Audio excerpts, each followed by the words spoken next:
tomas notas, entrevistas, y en esta que te habíamos anunciado, ¿no? Que tiene que ver con un tema que tiene mucha vigencia por estos días, porque obviamente habla de los alquileres en un mercado inmobiliario muy amplio, muy grande en toda nuestra zona y muy fuerte también, con desarrollos inmobiliarios que surgen todos los días, pero que también con aquella gente que va a alquilar, que quiere saber, y aquellos propietarios que también quieren entender un poco esta nueva ley de alquileres que se ha sancionado el año pasado. Para eso, como te anticipábamos, ya estamos en línea con la licenciada María Sol Marín, propietaria de la inmobiliaria Mitre de la ciudad de Río Tercero, y ella ha sido quien ha hecho la ley comentada justamente de la ley de alquileres, y ella misma nos va a contar de qué se trata esto de la ley comentada, que viene a aclarar un poco la rigidez y la tecnicidad que tiene una ley, ¿no? ¿Cómo te va, Sol? Buen día, gracias por atendernos. Buen día, Gonzalo, buen día a toda la audiencia. Gracias por invitarme. Bien, un gusto es nuestro también para conocer un poco de esto, ¿no? Contanos un poquito cómo surgió esto de hacer la ley comentada y de qué se trata una ley comentada particularmente. Bien, ¿cómo surgió? La verdad que en los últimos tiempos, desde su sanción hasta acá, fui muy consultada constantemente por mis colegas, los corredores públicos inmobiliarios, abogados, contadores, incluso escribanos, y la verdad que dije, bueno, si me consultan, debe ser que tengo algo que transmitir, y ahí fue que me senté a escribir o analizar esta ley de alquileres. La ley de alquileres comentada, es un comentario a la ley. En muchos casos se da, generalmente lo hacen juristas, abogados, es el análisis de la ley rígida, ¿sí? Como decías vos, la rigidez de la ley, de alguna manera uno lo traduce en palabras, por supuesto que utiliza tecnicismos, pero para que sea entendida por cualquier persona que quiera, por supuesto, comprender el trasfondo de la norma, ¿sí? Nosotros en este caso, yo en particular, lo que hice fue un análisis pragmático. ¿Qué quiere decir esto? Es un análisis práctico, ¿sí? Para su aplicación inmediata. Así que es simple, la verdad que el vocabulario que utilizo es muy simple, si bien yo siempre lo pensé para mis colegas, cualquier persona, no solo profesional, sino cualquier ciudadano que tenga que analizar o evaluar algún artículo, algunas circunstancias en relación a lo que son las locaciones, puede comprar la ley, adquirirla y leerla, y seguramente la va a interpretar y va a decir, mira, bueno, y esa es la idea, que sea realmente una herramienta útil, una herramienta práctica, a un bajo costo, tiene un formato económico, porque entiendo que las leyes, se entiende que el derecho no es excusable y todos deberíamos acceder a las leyes de manera gratuita, y en estos casos los comentarios tampoco deberían ser tan costosos para que cualquiera pueda acceder.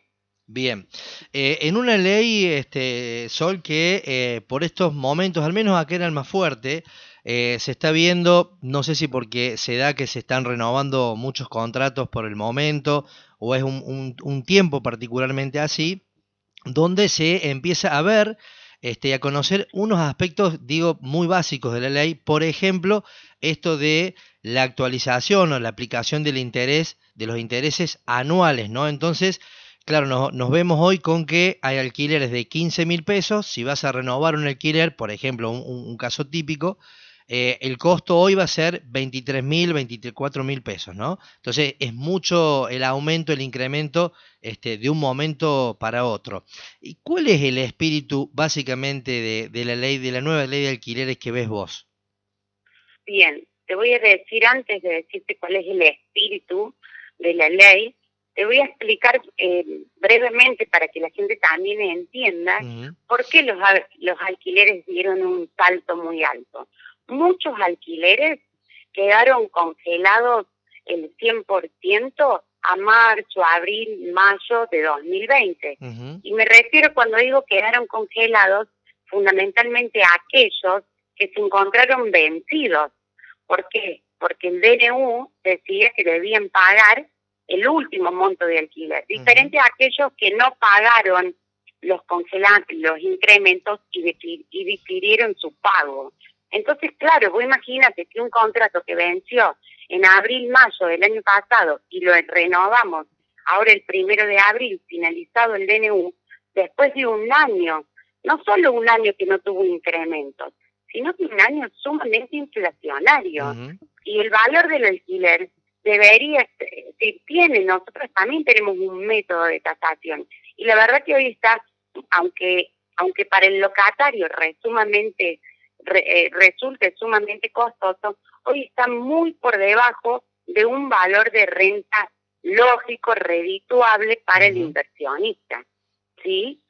Dicho esto, sin contar además que no va a tener incremento por el lapso de un año, claro. ¿sí? Porque los reajustes ahora, los reajustes serán anuales. El espíritu de esta ley siempre es proteger, esta ley particularmente cuando regula las locaciones, lo que es proteger a la parte más débil. Para el derecho, y en este caso, es el locatario. No sé qué estaban haciendo cuando la pensaban y cuando la redactaban, porque en muchos aspectos es muy criticable si verdaderamente protege o no al locatario, ¿sí? Esto creo que no protege a ninguna de las partes, creo que genera más desequilibrios, y el hecho de proteger a una parte más débil no quiere decir castigar a la otra. Pero en este caso creo que en general el articulado de la ley en general no beneficia a nadie, a ninguna de las partes. Bien, eso es lo que podemos rescatar de varios colegas tuyos que hemos consultado. Nos decían justamente lo mismo, ¿no? El mismo concepto, es decir, no sabemos en qué estuvo pensando el gobierno nacional o el Congreso Nacional cuando hizo esta ley. Claro, porque no cerró, no sabemos por qué lo modificaron y a dónde apuntaron en definitiva, porque es difícil su aplicación y con muchos vicios, digamos, que se llaman en lo que son las leyes, ¿no? Exactamente, vicios, lagunas, incertidumbre, le han quitado la seguridad jurídica a este tipo de relaciones contractuales. Fíjate vos que viene a derogar inclusive para la aplicación de este tipo de contratos, viene a derogar la imposibilidad de indexar, es decir, ahora se puede indexar todos los contratos, los habitacionales bajo el régimen establecido que es el reajuste anual y el resto de los contratos con la metodología que uno quiera. Entonces, decime vos desde qué punto de vista estuvieron protegiendo en ese momento al locatario. Claro, porque se les puede aumentar en cualquier momento. Claro, en ese país los índices nunca han sido ciertos, ¿no? Pero si fuesen ciertos los índices, uno tendría que estar pensando que el próximo incremento, el primero que se va a aplicar, aquellos contratos que entraron a regir el 1 de julio del año 2020, es decir, del año pasado, deberían estar rondando en un incremento del 60%. Por supuesto, como todo se maneja y se dibuja, no va a suceder eso. Estimamos un 30, un 33, un 35%. Pero la realidad es que de ser real deberíamos estar hablando de un 60%, y es muchísimo. Sí, claro. Realmente es muy alto. Sí. Sol, y vos como titular de una inmobiliaria grande allí que tiene mucho dinamismo y mucho trabajo, cuando van los clientes o los inquilinos, digamos, y se le plantea esta renovación, ¿cuál es el diálogo? ¿Cuál es la charla que tenés? ¿Qué te plantean ellos desde lo económico? Porque la mayoría tiene la intención de pagarlo, a lo mejor de seguir alquilando, de aspirar a una vivienda alquilada, pero por ahí cuando compara con su sueldo, con su haber, que no aumentó, claro, se le hace complicado, ¿no? Mira, la gente le tiene temor. La verdad que por eso digo que bregaron tanto las cámaras, las asociaciones de inquilinos por esta ley, la festejan, la celebran, por supuesto, para mí es un acto netamente político, y el inquilino, es decir, el ciudadano que realmente debería encontrarse resguardado y tener mayor seguridad y tranquilidad, le tiene mucho miedo. te digo más, algunos hasta te plantean la posibilidad de prorrogar el contrato. Prorrogando el contrato vencido, lo que hacemos es atarnos al Código Civil y Comercial de la Nación del 1 de agosto de 2015 y no a esta nueva ley. El otro día veía creo que en el diario La Nación, veía un titular cómo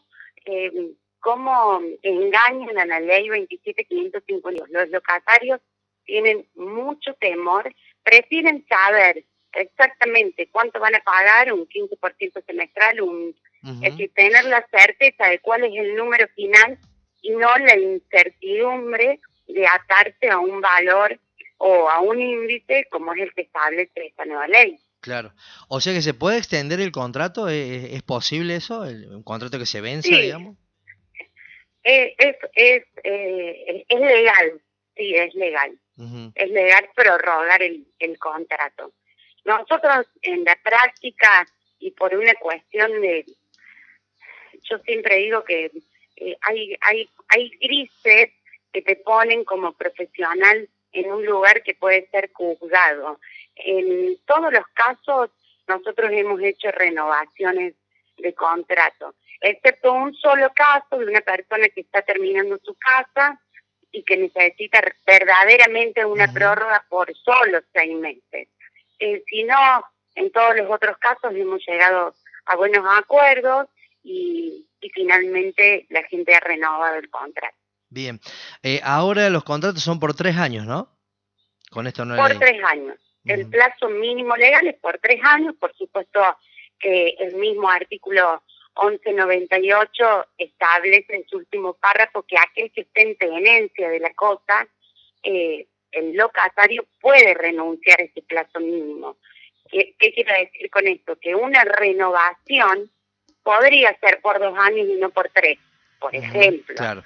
Podría ser por 1 año y medio y no por 3, porque ya se encuentra en tenencia de la cosa. Pero si no, el plazo mínimo, con las excepciones del 1199, que son muy particulares, como por ejemplo una locación temporal, en todos los demás casos, el plazo mínimo, cualquiera sea su destino, es 3 años. Bien, y con una aplicación de intereses de anual, no es más semestral, sino que es anual. Sí, no son intereses, es un reajuste. Un reajuste, claro. Claro, no son intereses, está bien, tenés razón. Es un reajuste del costo, digamos, ¿no? El reajuste anual aplica solo para lo habitacional. Después, en el resto de los destinos, uno acepta el acuerdo de parte. Claro.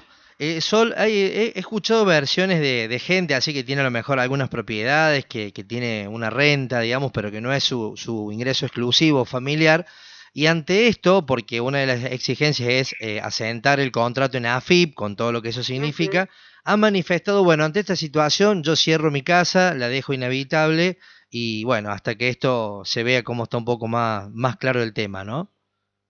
Mira, lo he escuchado mucho, pero en lo personal, y mira que nosotros tenemos hoy alrededor de 200 administraciones y no nos ha pasado en ningún caso. Y si hay algún propietario que me está escuchando, yo le digo esto: las propiedades cerradas se arruinan, se deterioran. Las propiedades en uso y con un buen uso y con inspecciones oculares con determinado periodo de tiempo, el profesional, el administrador o incluso el mismo propietario, revisando cuál es el uso cotidiano de la propiedad, se mantiene mucho más que encontrándose cerrado. Es decir, es un despropósito cerrar una propiedad. Y por el otro lado, la verdad que si bien la renta no es la esperada en este momento, porque tuvimos épocas, incluso con la parada de la central, que la renta era muy buena, en Río Tercero, Almafuerte, Embalse. Nosotros superamos el porcentaje o las expectativas de renta del inmueble. Bueno, esto es circunstancial y al menos puede mantener su propiedad, cobrar una renta aunque no la deseada, y sí, ahora va a tener aquel que no tributaba, tendrá que tributar, pero cuando se siente a hablar con un contador, tampoco se le va a ir el alquiler completo. Es decir, sí, van a ganar menos, es cierto, todo esto tiene un fin netamente recaudatorio. Por eso digo que los valores de alquiler están realmente muy por debajo de la realidad, porque entre la carga tributaria, el desgaste del inmueble, la inflación, realmente no resulta rentable, pero no por eso dejan de ganar. Yo no le sugiero a nadie que cierre su propiedad y deteriore su capital por no inscribirse. Vos lo que planteas ahí, que es lo que obviamente surgió apenas se conoció la nueva ley de alquileres, es que el Estado lo hizo con la finalidad de llevar más gente al lado de la AFIP, ¿no? O sea, tener más clientes y más adheridos, digamos, a la AFIP y de esta manera obligatorios. Claro, que tributen. Lo que busca es generar el tributo, que está bien. Es decir, eso, a ver, el problema es que tiene mucha carga tributaria, porque no es solo inscribirse y pagar un monotributo o estar bajo la categoría de responsable inscrito cuando uno tiene más de 3 alquileres. No es solo eso. Eso implica pagar ingresos brutos, implica pagar una tasa de comercio en las municipalidades, implica además pagar en algunos casos ganancias, IVA, bienes personales, si viene atado de un montón de tributos y en algunos casos excesivos.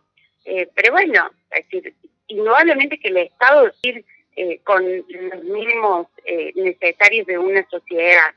El tema es que, bueno, si lo que buscan es incentivar y favorecer el acceso a la vivienda, también podrían buscar este sistema que no tributen, sino evaluar de alguna manera cada caso concreto para ver realmente cuál es el monto del tributo y no que sea algo general.